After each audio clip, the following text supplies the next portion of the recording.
Hi, my name is Wayne Morgan with the Real Estate Business School, where you get your license and learn to use it. What does that mean?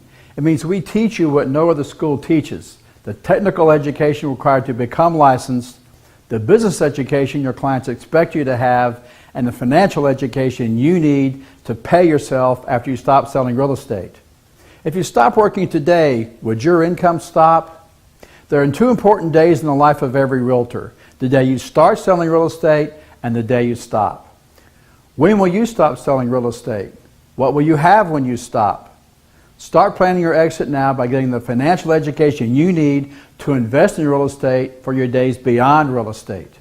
Reduce your risk and learn the basic calculations using the Annual Property Operating Data, or APOD, form.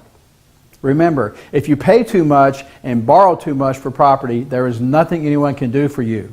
Know your numbers, manage your risk, and find out what property is really worth and what you should pay before you buy.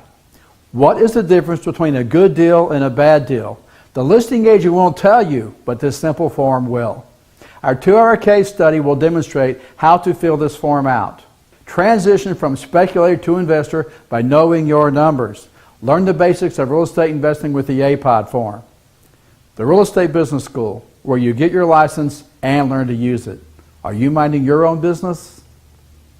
Attend this free event on Wednesday, August 22nd from 10 a.m. to noon with lunch included, and a 1-hour Q&A with Wayne from noon to 1. Click here to register and please RSVP.